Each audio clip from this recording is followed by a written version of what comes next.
Well, good morning. Good morning. Thank you for having me here. I'm proud to be here today. I am Tracy Magnusson, and I'm glad to be Tracy because the other choice was not Sue, it was actually Vladimir. Amen. True story, right? Okay. I am very proud to have my wife and my daughter. One thing, I'm a lot more emotional now than I used to be, please pardon me. But the support of my family has been so excellent. I'm very proud my father-in-law and my parents are here today. It is great to have people who love you and who feel your pain. I am much more emotional, so please just bear with me if I have to stop every now and then and catch myself. But, you know, one of my favorite verses, one that really speaks to me tremendously because it's so simple and it's so straightforward, yet it's the guiding principle, or should be the guiding principle for all our lives. It's found in Matthew chapter 22, verse 27, where Jesus answered somebody who said, "What is the greatest commandment?" And he just responded simply, "It's to love the Lord your God with all your heart, and all your soul, and all your strength, and all mind." What a wonderful, simple concept. Now he goes on and says the second is likewise, that you love your neighbor as yourself. And I was listening to a preacher on TV, not one of the healthy, wealthy, prosperity types, because I don't listen to those. But I was listening to one who preached the gospel, who preached about sin, and who preaches about the hardships of life and stuff. And he made it very simple. He was talking specifically about marriage and about love and how some people do not love their wives anymore. And he says, I just tell them, I don't care. Love them anyway. Love is an action. It's what we do. So hopefully in here today, as I share with you some of the things that I have been through and that my family has been through with me, hopefully that will help make you better ministers in your daily life to people who have all kinds of things. It doesn't have to be cancer. It can be heart disease. It can be a cold or the flu. Anytime people feel miserable, we need to be ministers. It can be mental anguish and emotional stresses and things that people go through. We need to learn how to love those people and how to help them through. This is my story. It may be different for people. I haven't consulted with Carolyn on how she feels about what I'm going to tell you today. She may tell you some things that are totally different for her. I don't know, but this is my story, and I want to share with you some things that I have been through. The first part may be a little bit boring, but I think it's important to understand what happens when the doctor tells you you have cancer. I have cancer. In the beginning, that was very hard to say. It's easier to deal with and live with now. It starts off pretty simple for me. I had a pain in my side, kind of halfway between my stomach and back on my left side. And it just came up on about July the 1st of last year. I was at scout camp for half of a week. Me and another adult leader for the Boy Scouts and my son's troop were trading off responsibilities, half of us one week, half the other. As the month of July went on, that pain got worse and I couldn't sleep at night. So on August the 4th, I met with my general practitioner and told him about it. I had talked to some people at work and they said, "Oh, it's probably kidney stones." I wish it had been, although I hear that's very painful too. So he sends me to have a CT scan. And so I get that. And that's on a Thursday. Friday afternoon, on August the 5th, I got a call from him. He said, "Tracy, did you ask them what they saw?" And I said, "No, I didn't." He said, "Well, I hate to tell you this, but you've got a 3-inch mass behind your left kidney." That was about 2:15 in the afternoon. I was at the office at work, and it hit me hard. And I thought, well, I'll finish out today, and I'll go home and I'll tell my wife. But, you know, I just couldn't leave it, so I finally just dropped everything, left work, didn't say anything to anybody, just walked out, got my car, drove home, waited for Nikki to get home. It was hard to tell her. I rode over to my folks' house that night. Told them. It's hard to tell them. Because as a parent, I know having 3 kids of my own, how difficult it was. When my kids had their first cold and were just stuffy and miserable, and you felt so horrible for them. This isn't the first hardship that Nikki and I have been through together. with our family.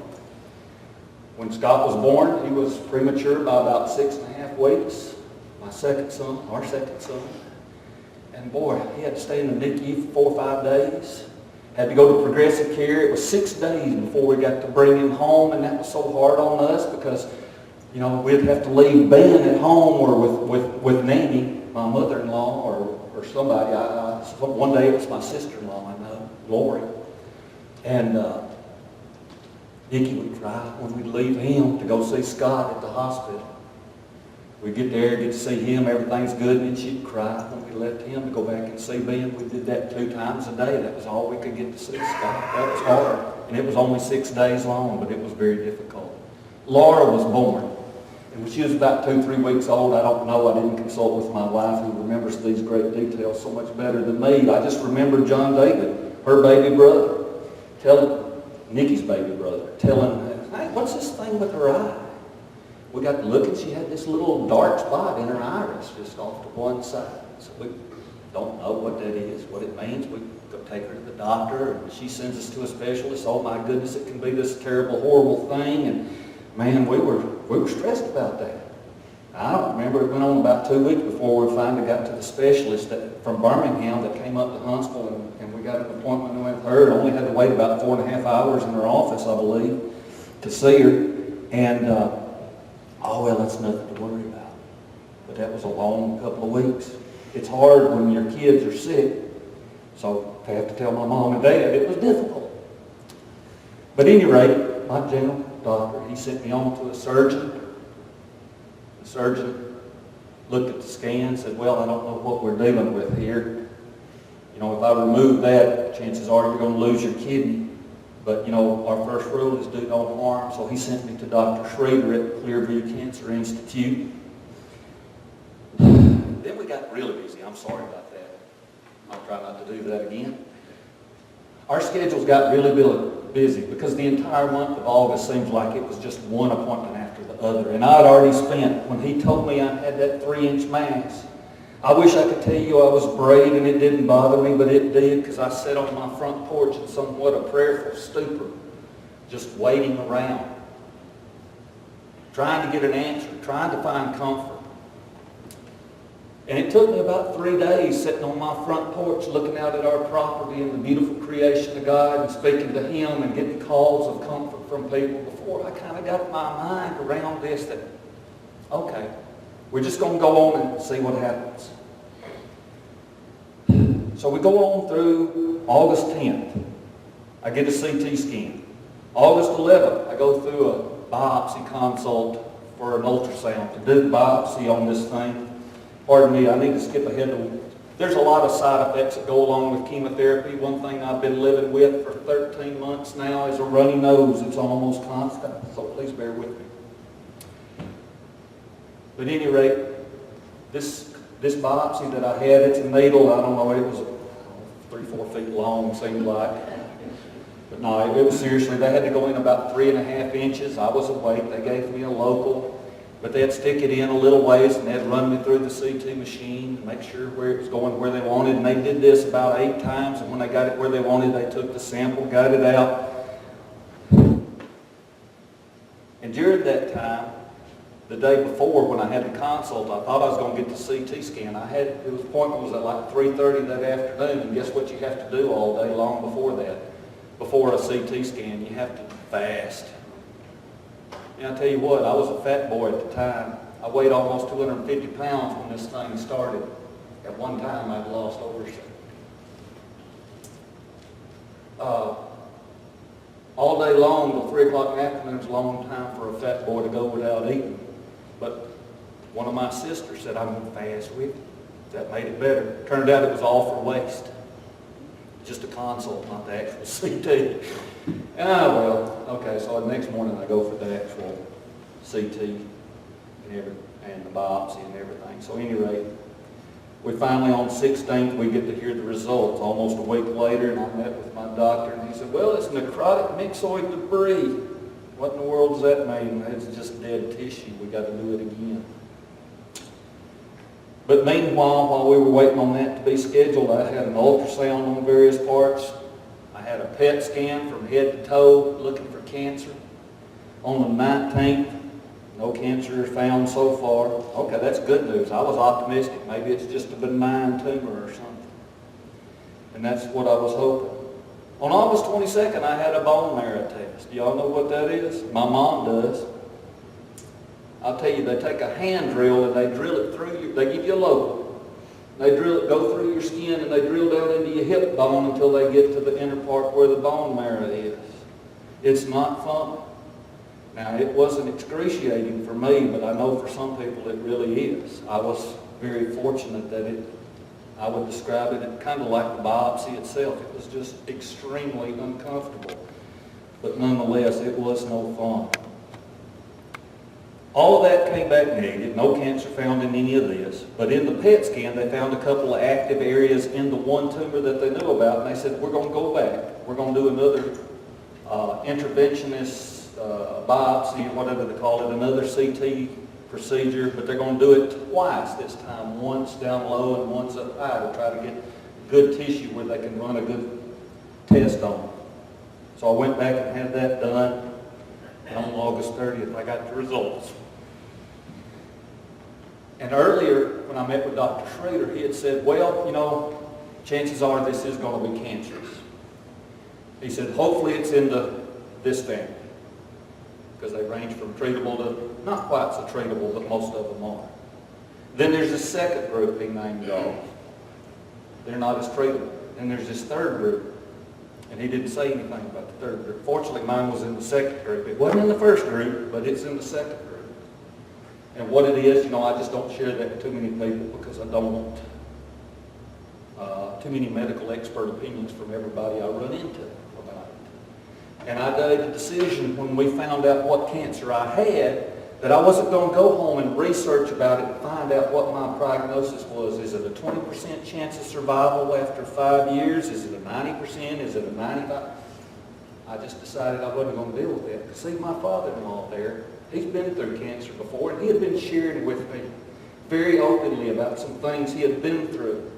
And he made a decision early on, you know, I don't want to hear this, I don't want to do this. This is my story. I'm going to get through this, or, you know, whatever happens is going to happen. And he was very helpful. Carolyn, a great prayer warrior. She's been through a lot more than I have. She's battled it multiple times and come through. But it wasn't easy for her because I got to see it, and I don't know what she went through. I'm not going to tell you for a second, but I have a clue what all she felt like when she went through that. But I guarantee you it was hard. It was hard just because I saw it, I know. But the medical appointments didn't end there because the kind of cancer I had, they knew about this one spot, but that's just not where this cancer normally starts. It normally starts somewhere else, so they're continuing on looking. I already had a colonoscopy and an endoscopy before any of this ever started, just a month before as part of my 3-year routine.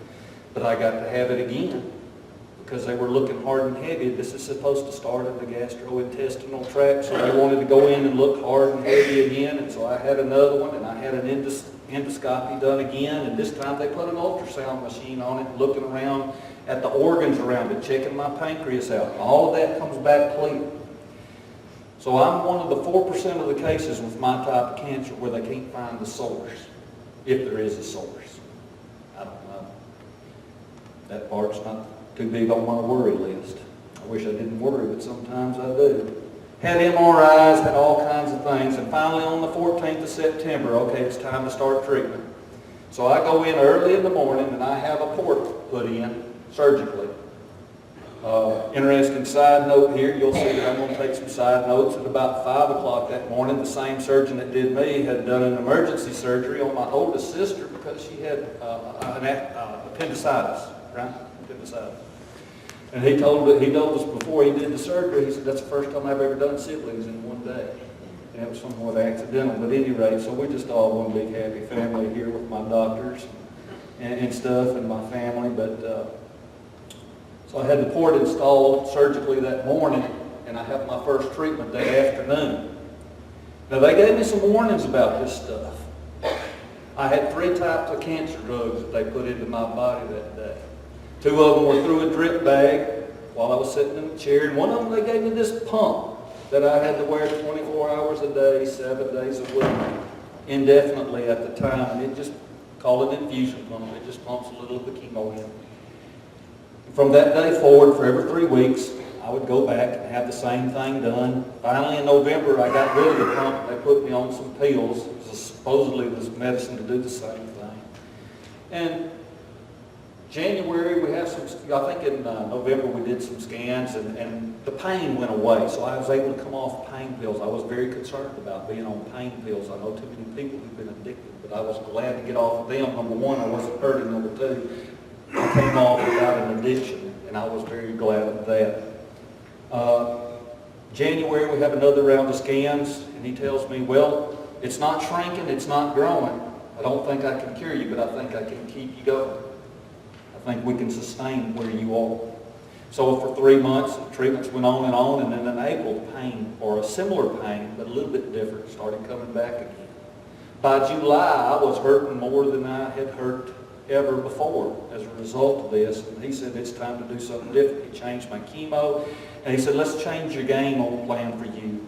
I'm going to add radiation, and we're going to see if we can get you in with the surgeon and see if the surgeon will see you. He sent me to Birmingham on July the 13th, and I had the surgeon at Kirkland Clinic down there. He wanted to run his own CT scan, so we backed up. And, I've been having scans all along. The main cancer that we were looking at still was not growing in April when we were checking it out. But I go to this other doctor, he runs another scan, and he comes into the room and says, well, you're not a candidate for surgery. You have 5 other tumors, and a couple of those are inoperable. So that makes you not eligible for surgery. And he said something about, well, you look like you didn't know that. And I said, we had no clue I had more tumors. So at any rate, that wasn't exactly the news I was hoping to hear while we were there. And that set me back because, I shared with you when I first got told I had a mass, I sat on my porch for 3 days praying and in somewhat of a stupor. When I told I had cancer, I did that again. My front porch is just a great place. I love it. I get to see the sunrises and the sunsets there. I get to look at his creation. It's just a special place to me, and that may seem kind of silly, but it is. And I was sitting there thinking while we were waiting to get some copies of this scan so I could take it back to my doctor and stuff, well, I guess I'll sit on the porch 3 more days. But about 30 minutes later, we were just north of Birmingham, and it just struck me. The peace of God hit my life, and it just didn't bother me much. So I didn't have to spend the 3 days on my front porch trying to get a grasp of this and what I was going to do. I had gone back on pain pills because I was hurting like I hadn't been more. Dr. Schrader said, well, we've already changed your chemo, so we're going to stick with what we got right now. About 2 weeks later, I wasn't hurting anymore. I came off the pain pills, no issue again. I felt better. Pain gone away. I started getting to where I could eat again. Life was going well. September 25th, my fasting sister's birthday. I went in for scans again, and I'm going to tell you, scans are an anxious time. Carolyn, were they anxious for you when you're sitting there waiting? Why are scans such an anxious time for you? Because from the time you're approaching the scans and the time you get the scans until you meet with the doctor, you don't know what he's going to tell you. He might come back and say, everything's looking good, they're going away, they're gone away. He might come back and say, well, they haven't changed. He might come back and say, they're growing, and here's the number for hospice. You don't know what's going to happen. They're anxious times. But I felt good going in on the 25th. That was the least anxious I've been for any of these things that were coming up because I have really felt good lately. I mean, there was just like a switch flipped where something changed inside my body.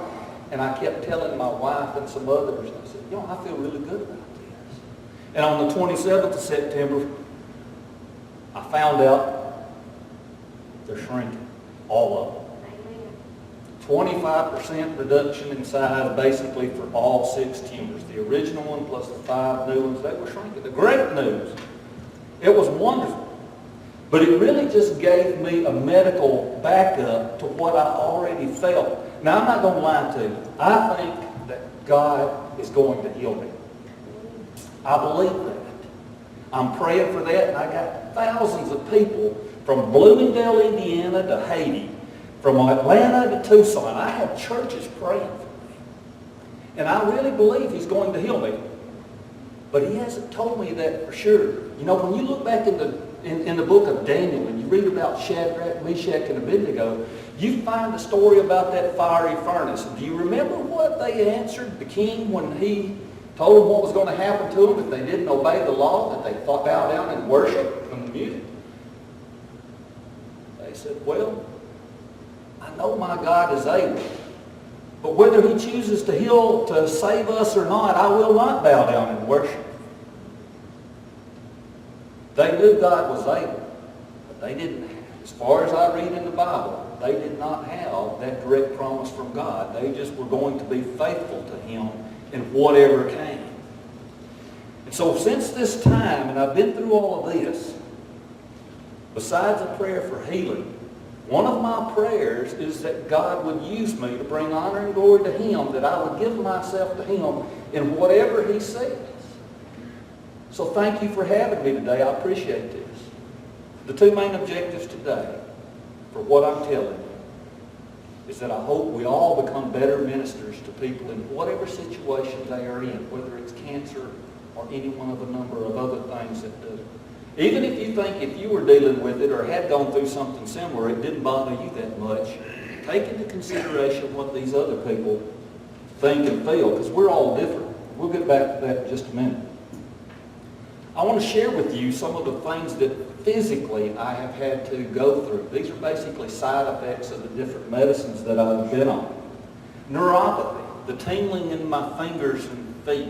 It is constant now. It started, I remember so vividly, my first chemo treatment on September 14th of last year. They told me that this would happen. They told me cold would make it really bad. It was a Wednesday. Guess what I do on Wednesday night? We go to church. And Brother John didn't tell me to tell you this, but I'm going to throw it out there for free anyway. God expects us to be in church. Amen. When you choose to be a part of a congregation, when you find a place where you belong, where you can serve and you can be served and administered to there, Hebrews 10:25 makes it very clear that all the church people are supposed to be in church. Do not forsake the assembling together as the manner of some is. And it goes on and tells you why. We have to encourage one another. And if you're not here, you're not encouraging Brother John, because he wants you to be here. He needs you to be here, and you need each other to be here. You need to bring your families and all that stuff. That's free, Brother John. He didn't tell me to say that. But it's important because it's something we've done. It's something that was instilled in me from childhood on up. And it's clear in the Scriptures. So at any rate, be faithful. Nausea and vomiting. Now, I was very fortunate. I had a lot of nausea where I felt sick a lot of times, and like I was going to be sick, but I didn't really throw up all that much, just a few times here and there. And it was primarily the first, 3 or 4 treatments, something like that, I don't know. And it was almost always on Monday. I get my treatment on Wednesday, Monday. Lack of thirst. Never wanted to drink. I could go all day long and not take a drink of anything. And I drank a gallon of water on a normal day leading up to that. I had issues with near hydration. Almost 3 weeks after my first treatment, I think it was a holiday, or maybe it was after the second treatment, it was a Monday holiday. My wife wanted to go shopping in Decatur. And I walked out to my shop to do something. And I got this thing, whenever I squat down like this, get all the way down toward the ground, I get kind of dizzy every time I do that. So I'm not going to go down all the way. I might fall down in front of y'all. But I came back in the house, and I had been squatting out in the shop, and I came up, and normally it goes away within a couple of seconds. But I stood up and started walking from the shop back to the house, and we were fixing to leave and go to Decatur, or maybe I wasn't even planning to go at the time. Maybe the wife and kids were all going to go. And the whole time I walked from about 45 feet, I don't know, in towards the house, I just stayed dizzy the entire time, which was unusual. And I get through the door, and Nikki's coming out from the house into the garage where her car is parked, and I'm in at the other door and something, and she's talking, all of a sudden she looks at me and says something. I don't remember what she said, but I said, I'm dizzy and it's not going away. And about that time I went, about 3 or 4 times right in a row, and basically I was blacking out on my feet and catching myself before I went out. And bless Scott's heart, my second son, he's one of the most tender-hearted people in the world. And every time but one I've had this happen to me, maybe twice, he's been the one that was standing right in front of me. And I can tell by looking at him that it pains him and it scares him. So I hated for him to do it. But Nikki, of all things, Nikki was just calm as could be. "Are you okay?" And they grabbed me and held me. And I finally had or maybe they told me I had the sense to sit down. And what in the world's going on? That was the first time anything like that happened to me. And I remember things going through my head. Oh my goodness, what in the world is this? Is it the cancer? Is it the chemo? Is it something else? A lot of times things like that went through my mind. Called the nurse, called CCI, left a message with them, and Nikki decided, do you want to go with us or do you want to stay here? And I think I'll go with you and be with you in case something happens. So anyway, it went on. Turned out it was near dehydration. Just make that short. So I drank a lot of water. They told me to drink Gatorade, stuff like that. Another side effect is fatigue. You're just so tired. And walking around, I describe it like trying to walk through cold molasses. Every movement you make just seems like you're fighting great resistance. That's the way it was for me. And it's not all the time, but it was a lot of the time, especially in those earlier days. As time went on, I had no strength. I used to pick stuff up, walk around, throw it around, move it, pick it up, set it on a bench. I can't do anything hardly anymore. I run the weed eater and give out. I have no endurance. I can walk around and do piddle and simple stuff, the bulk of the day, but I can't do anything that requires any strength. Weight loss, I've already told you. At one point, I was down 70 pounds. I still weigh now. You look at me now, and I weigh more than probably I should. I could eat anything now. But this has been fairly new in the last, 4 weeks or so? Because when I went through the second stage of a totally new chemotherapy thing, I went back through the nausea and I just can't eat things again. And so I have lost down again. Horse. It's so disappointing to go to church and not be able to sing with the congregation because your voice just doesn't work right. And I had that 2 out of 3 Sundays, every treatment when I was doing them 3. Fortunately, that has gone away, but that's kind of part of the neuropathy, I believe. Digestive tract issues from one extreme to another, and that's very limiting, but we'll just leave it at that. Chills. Boy, I just get cold. My wife wants it 70, 71 in the house, and I'm more comfortable at 76 to 80 degrees, and she just freezes me to death, or I burn her up, so she wins, and I wrap up in a blanket at the house. But the chills just come and go all the time. Mouth sores. Fortunately, they've not been very bad for me, but I have had a few, and that, of course, affects the ability to eat. Leg cramps in the middle of the night. Not during the daytime, not when I'm doing anything. I'm laying in bed in the middle of the night, and my wife didn't know. I don't think my wife knew this was going on, and it's been going on since the very beginning. Till about 3 or 4 weeks ago, I woke up in the night, and I couldn't work it out myself, and she said, "What's wrong?" And I said, leg cramp, pull my toes." But that was the first time I think I woke her up. First time she may have known, and I may have told her about it before, but she's got plenty to do taking care of me. She don't need to hear all my complaints. I've already covered a runny nose. There's pain. Your pain's what took me to the doctor, and I'm glad I'm not a tough guy, because I'm really not. If I was a tough guy, I'd have probably just toughed it out until it killed me. I'm not a tough guy. I know it. I grew up watching my dad. He's a tough guy. My father-in-law, he's a tough guy. I see them work through pain, smashed fingers, near broken hands, toenail. My dad ripped a toenail off one time and just kept on going. I know what tough guys are. And I guess I'm glad I'm not one, because being a sissy that I am, I had to go to the doctor when I was hurting. And at any rate, hiccups. Such a simple thing, but I tell you what, when you have hiccups 3 days straight, it's life-altering because you can't sleep. And I don't mean I had to hiccup every couple of minutes or a few minutes or so. I was hiccuping every 10 to 20 seconds, day and night. I didn't sleep. After 24 hours of that, I called CCI, and I said, "I got the hiccups. What can you do?" And And they said, come by here, we got your prescription. So I went by, picked it up. It took it another couple of days to kick in, but it went away. And I was physically sore. I hurt. My ribcage hurt from having the hiccups of all things. It was so horrible. Appetite loss. You know, I told you I was a fat boy. I love to eat. I love food. This was one of the most concerning things that I had. Of all the things that I went through. I mean, I'm sitting there, now keep in mind, my wife, let's take a little side note here. My wife. I praise God all day, every day for her. I thank Him. She has been so wonderful. She has done everything for me. When I was tired and would come home from the office, and I had to sit in my car for a few seconds just to have strength to get into the house because I just really couldn't pick my feet up and get out of the car. And I'd walk into the house and I would go immediately. I call this protecting the ceiling. That's kind of my little humor where I keep the couch from flying up and hitting me.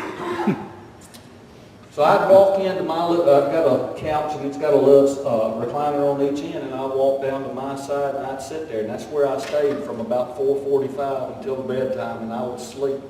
I had no energy whatsoever. I was so tired. This was just a normal day. This isn't outside working, doing anything strenuous. This is just sitting in the office like a typical government worker does, making copies, drinking coffee, and talking on the phone. That's the bulk of my day, getting up and walking. But all that time, every evening, my wife would wait on me hand and foot. She would ask me, she'd cook a supper. Now keep in mind, our second son Scott has celiac disease. He can't eat gluten, anything. Anything with wheat, barley, rye, and malt, he can't eat. She has to make special food. She'd make that for him, she'd make this for Laura, this for herself, and then she'd come to me, what can I make you? She'd already have food there. Maybe I can't eat anything right now. Well, I'll try this, I'll try that. She'd keep on and ask me anything she could fix. And I finally have to tell her, I said, honey, if you keep up, I'm going to throw up. I cannot eat right now. And some nights I couldn't eat anything. I'd go 4 or 5 days, and I guarantee you, everything that I could eat, you could have fit in a cup, about like that. 4 or 5 days. And I'd be sitting there trying to eat. This is the really crazy part. And if you haven't experienced it, I just don't, because I could never have imagined having to go through something like this. Food that you know your body likes is right there in front of you. You've got it on a fork, and you're having to tell yourself, you're going to have to eat this or you're going to die. It is painful, emotionally and mentally, to go through those sorts of things. But my wife kept trying. She is so wonderful. I tell you what, you go to Proverbs 31 and you start there, I believe, in verse 5 where it talks about, a godly wife and everything, and you hit every one of those things. My wife hits every one of them and then some. So I'm thankful. So I may sound like I'm whining a lot about the things that I've been through and the pain and all of the stuff. Don't get me wrong. I've had it easy. Everybody I've ever known that had to go through chemotherapy has been much worse than me. Because probably everybody in here's had trouble with nausea or vomiting over some period of time. The people I've known, other than me, that went through chemo, all went through it day after day and week after week. I've got a lot of things that I've been through and they haven't been fun. But I'm telling you, I've been blessed. You know, the neuropathy and how I told you that cold makes it so much worse. And that first day we were headed to church, and I think I forgot to finish the story. I must have chased a rabbit somewhere. But we were fixing to go, and I said, I need some water. And I grabbed some out of the fridge and went there, and I took a drink, and I felt like I had swallowed firecrackers. It was just crackling down my throat. It's painful. The neuropathy can be painful. Cold days, typing on my keyboard at the office for emails and stuff. Pain just shoot up my fingers. Get up to walk, my feet be cold, and they'd just be hurting with every step and in between too. These things are not fun. But still, I've been blessed. They haven't hurt me near as bad as they have a lot of people. God has blessed me because we had, of all things, a very mild winter last year. It didn't really get all of that cold. And I look at that as God's blessing on me personally. We didn't have a really hot summer because I like it 76 to 80. It gets above 80 and I'm hot and I just wither. I have no strength. So things are good. I'm here. I'm glad to be with you today. I'm alive and I'm feeling good. I rarely miss church. That's important to me. Some people miss church with the drop of a hat for just about any excuse. I probably need church more than anybody. That's why I feel so obligated to go, because it lifts me up, and I think every little bit it draws me. And it helps me fight my carnal nature that's still in there, that I'm having to battle every day. Even though I'm faced with this situation and I know God's carrying me, I still have to battle that carnal nature. So I need church. And I believe Nikki and I was asking her, one of the things I consulted her, how many times have we missed church because of this chemo and this stuff? And I think it's twice. All but one of my treatments have been on Wednesday. Church is somewhat on the way home from Huntsville to our house. We've passed by, and twice we've been right there where we make the left turn, a quarter mile away from our church building to go. And I said, honey, going home, I can't do it tonight. Just twice. It may have been 3 times, but I've been blessed. I rarely miss work other than for doctor's appointments. There was a 3-day period where I missed quite a few days because I was sick, didn't know what was going on, running a fever, freezing to death, but that came over and went over pretty good. Found out I had a urinary tract infection. They called me 6 days after the test to let me know. That's the one time I think my wife has been kind of aggravated at CCI. 6 days is a long time to go with such things. But at any rate, that's okay. I'm able to take care of the things around the house. Now, I've had plenty of people. One thing about having a wonderful family is they just show up to help, period. You don't have to ask. My brother-in-law's been to cut the yard, and I'd sent him away. My father-in-law came over just a couple of weeks ago, just cleaned up around the house and ran his weed eater for hours one day, cleaning up the house. My dad's asked me time and time again, anything I can do. But to me, I am still able. So I'm going to keep doing it. I still cut the grass. My wife has started helping me now. Now that my 2 little boys are going off to college. Our 2 little boys. But I'm able to do a lot. And other than having cancer, this has probably been the healthiest 13, 14 months of my life. I've had 2 minor colds, the urinary tract infection, and I'm currently on something for possibly another infection. But it hasn't caused me any problems. So that's kind of the physical aspects of what we've had to deal with. And it's not just me, it's my family and the people close to me that have to help and watch and go through this with me. Now I want to talk to you about the mental aspects of this. Just a few of the points, things that are going through. You know, I shared with you how I sat on the front porch in somewhat of a stupor. Things going through my mind. Am I going to die? Am I ready to die? Things that just kind of keep going on. I don't know the answer. The answer is I'm going to die. Am I going to die from this cancer? And probably one of the more scary parts, am I going to rot before I die and be in things and be in pain and cause issues for my family? These are just some things that I'm just going to be blown about. Are my finances in order? If I die, is my wife going, children going, are they going to be okay? I've got 2 in college and 1 more to go after that. Still got a mortgage, all these things. So you have to go to the bosses at the office. And I had to ask a couple of difficult questions, and I asked them to keep it in confidence. What are my options if I have to go on medical leave? What are my options if I go on terminal leave? What does things look? All of these things weigh on the mental. What kind of advice do I need to give my wife to prepare for the things that are going to come and afterward and things to live by? She's going to be okay. She's younger than I am, and she's very beautiful. I have no doubt some guy will come along and take good care of her, but I don't really want to think about that. She's my wife now. I love her. What about my children? What am I going to tell them? They're still young. What advice do I need to write down on notes for them at various times in their lives? Another thing I thought of, why should God let me live? Who am I? I'm not a great person. I'm not even a good person at all. And I know that. I read the scriptures and I see myself, and I try to see myself through God's eyes to make myself better. And He lets me know when I make mistakes. And He gives me a wonderful wife that lets me know when I'm off track. Anxiety comes in a lot of ways from a lot of different directions as you go through this. It has for me. But in all of this, I decided, I'm alive and I'm going to live while I'm alive. When I got cancer and I had to tell my kids about it, I said, listen, we're going to go on about our lives. We're not going to put things on hold. We're going to do it. But I remember battling that thought at times. Just shortly after I started chemo, I was at a band parent meeting, and they were talking about, this was in either late September or mid-October 1. They're talking about things that are going to happen in November and December. And I'm sitting there thinking to myself, am I even going to be alive then? So all of these things keep running through your head and they weigh you down.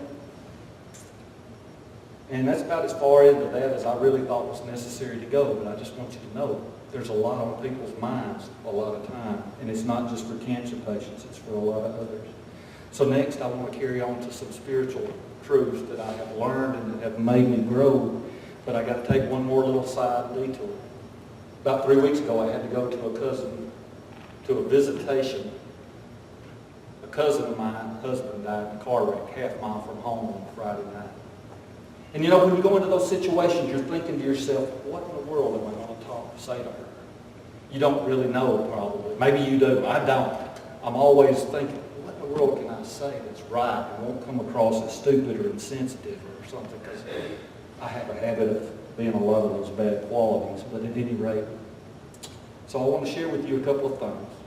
This is Tracy's perspective, and it may not be Carolyn's, it may not be my father-in-law's, it may not be anybody else's that's ever had to deal with cancer. But I'm going to tell you, be careful about using some of these phrases. I know how you feel. I wouldn't say that to people.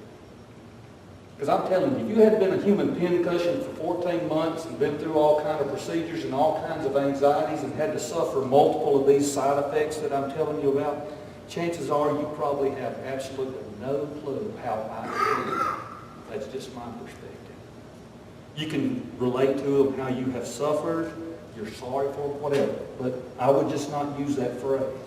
Another one, this one was actually, oh, you're a tough guy, you'll be all right. Well, I tell you what, cancer don't care how tough you are. It can bring you down. Other things can bring you down. It just really doesn't make sense to me. And the people mean well, don't get me wrong. I know they meant well. They're just things that don't come right. One night, I didn't hear this one. My father-in-law shared this with me about somebody that we were praying for. A former student of his had leukemia. Came back a second time, stronger and with greater vengeance. And last I heard, she's doing really well, but she's having to go through stem cell treatment. But I believe it was on a post that somebody put for this. You got this, girl. Yeah, you get cancer, you know you got it. Here's another one. And if you've said these things, don't get me wrong, I'm not striking you down. I'm just sharing you with you from Tracy's perspective, some things, how to approach people. Here's one. God is good. He will hear you. I hope He does. I think He will. I know He can. He may have a different plan. But in all that, and I've had to share this with a lot of people, whether He heals me or not, God is good all the time. And all the time, God is good. So, the basis of what I'm trying to say is don't try to come up with something cute to say. When you're approaching somebody that's going through hard times, let them know you love them, that you care, that you're sincere, that you're going to pray for them. One of the things that I used to, now this is last night, this is the part that I hope draws us all closer to God. I used to think that I was controlling situations and then, I had all of this under control. I learned I'm not controlling anything. The things that I had accomplished before I realized I hadn't done any of that. That's God alone. Isaiah 41:10. So do not fear, for I am with you. Do not be dismayed, for I am your God. I will strengthen you and help you. I will uphold you with my righteous hand. Folks, we got to have help. We can't do it on our own. Now, I've tried to keep a positive mental outlook on everything that I've got. But my positive mental outlook only goes so far. It is still in God's control. There are many other scriptures about this. God is our refuge and strength, and ever-present help in trouble. That's from Psalms 46:1. So many other scriptures that just apply to that. Empathy. My wife is great at seeing the needs. She has great spirit eyes. She can pick out people that are hurting for anything. And I'm oblivious. It just blows right over my head. Now, she can point it out, and I'm, okay, what do we do? We'll come up with things when it's our responsibility. But there have been people we've been praying for years, and just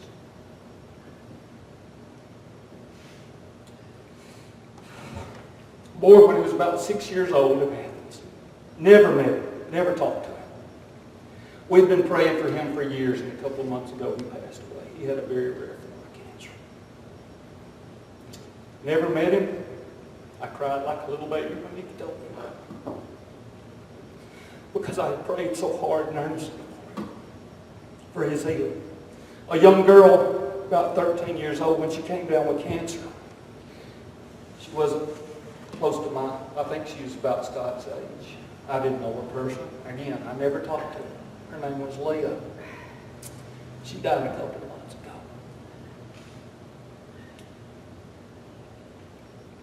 But there's something about talking to people who've had cancer and who've been there and been through the treatments, even if it's totally different. When I talk to them, I have a special kinship. I can't explain it. They've been there, they've done it on their own. How do we console people that are going through hard times?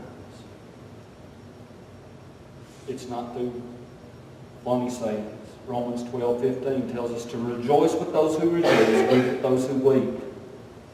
Ephesians 4:32, be kind to one another, tender-hearted, forgiving one another, even as God, for Christ's sake, has forgiven. Matthew 7:12, so whatever you wish that others would do to you, do also to them, for this is the law and the prophets. There's so many scriptures that tell us how to deal with difficult situations and how to demonstrate our love. Another thing I've learned as I contemplate what God might take me through in all of this, as I think back to Paul and his testimony. This may just be my thorn in the flesh, as you find in 2 Corinthians chapter 12. Something to keep me humble, something to keep me, because I'm going to tell you, even battling cancer, when I'm hurting, when I'm scared, boy, I draw near to the Lord in prayer and Bible study and everything else, and I get to feeling a little bit better. My prayer time goes down and my Bible study goes down, and I know I should be that. I'm just going to be brutal honest with you about what I've been through. I find it still. Just this past week, I've caught myself slacking up. I still have stumbling blocks. Satan throws things out in front of me all the time. And I'm going to tell you what, if you're one of the people driving 52 in the left lane of a 55-mile-an-hour road, you're one of my stumbling blocks. And there's a lot of those driving things. That's one of my big ones. I really lose at driving. My wife told me yesterday several times as we drove to Birmingham today, Tracy, calm down. Thank God for a godly woman. But so many of the scriptures have come to life to me. I've read things a bunch of times in my life. 23rd Psalm, the Lord is my shepherd, I shall not want. He maketh me to lie down in green pastures. He leadeth me beside the still waters. He restoreth my soul. He leadeth me in the paths of righteousness for his name's sake. And yea, though I walk through the valley of the shadow of death, I will fear no evil, for thou art with me. Thy rod and thy staff, they comfort me. Thou preparest a table for me in the presence of mine enemies. Thou anointest my head with oil, and my cup runneth over. Surely goodness and mercy shall follow me all the days of my life, and I will dwell in the house of the Lord forever. What a wonderful and beautiful verse. It's simple, and yet it has jumped off the pages at me so many times, and it has given me strength every time I have read it. And here's another one. This is probably a bit odd to you, but I'm going to read it to you, and I'm going to explain what it has meant to me. In the beginning, this is John 1, 1 through 5. In the beginning was the Word, and the Word was with God. The Word was God. The same was in the beginning with God, and all things were made by Him. Without Him not anything made that was made. In Him was life, and that life was the light of men.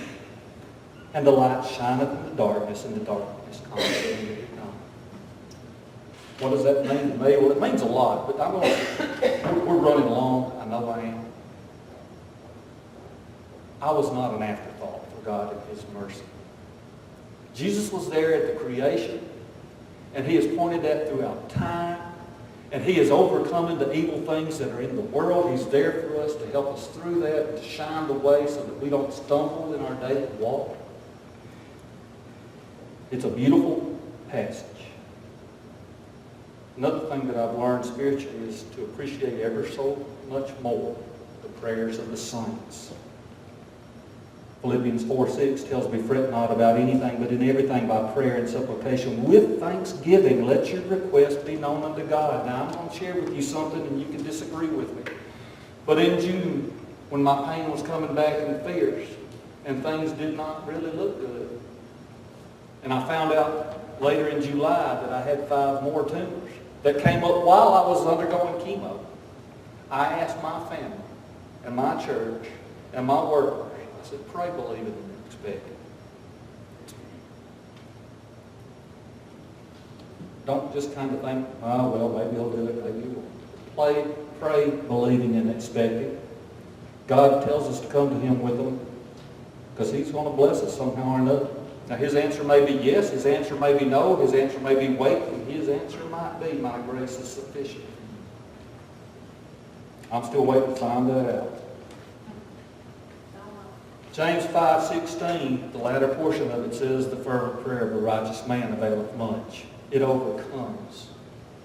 Prayer is a great thing. It really is. Thank you all for your prayers for me.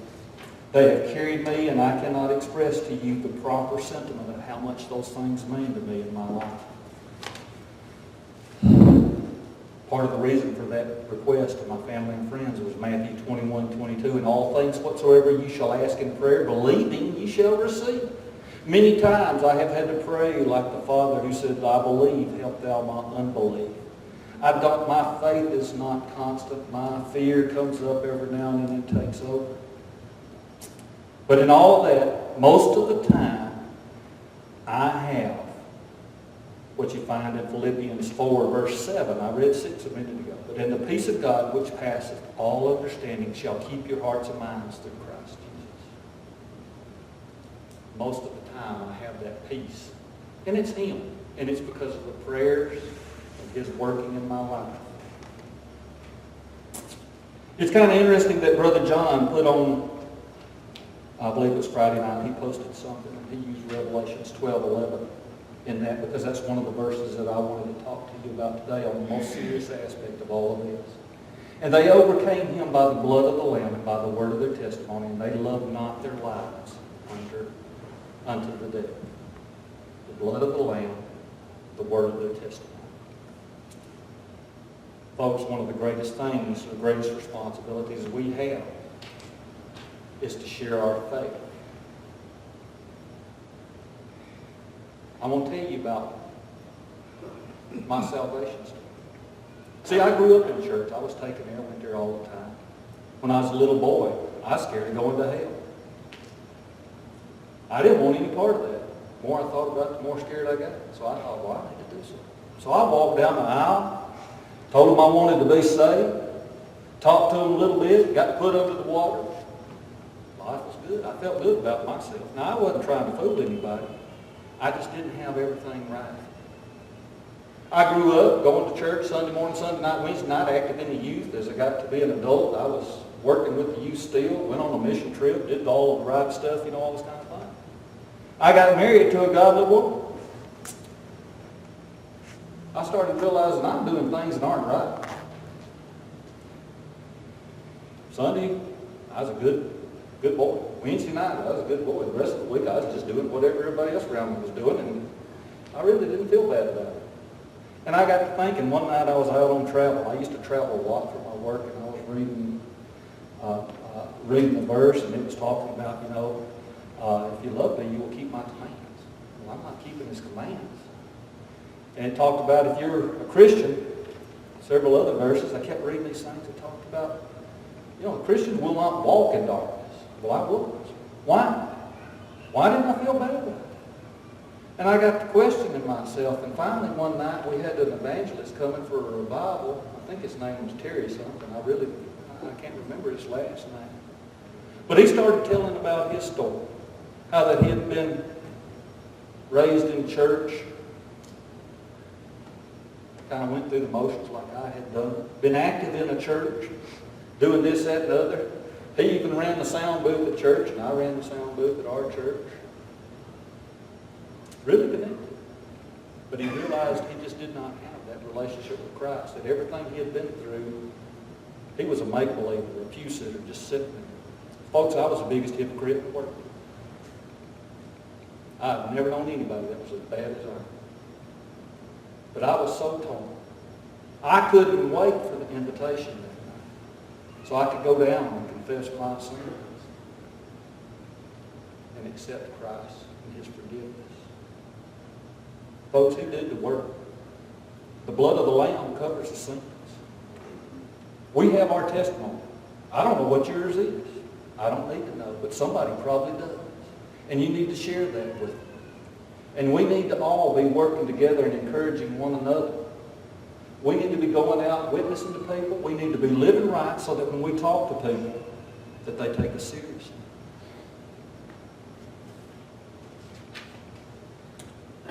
When? I was listening, again, a couple of weeks ago on a Sunday night after church. I was flipping through, and it was David Jeremiah talking. And he said something that I found so profound.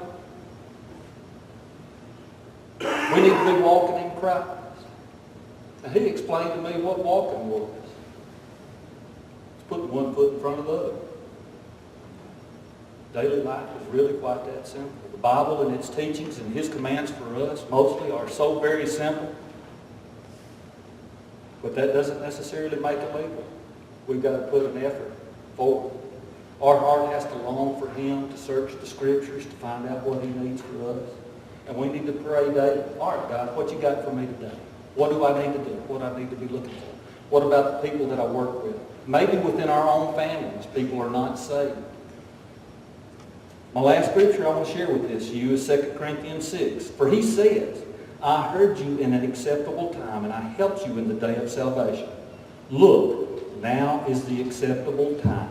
Now is the day of salvation. Don't put off sharing your testimony or whatever God leads you to do with someone in your family, the people that you work with who know you best, possibly even better than the people in your family because you spend so much time with them.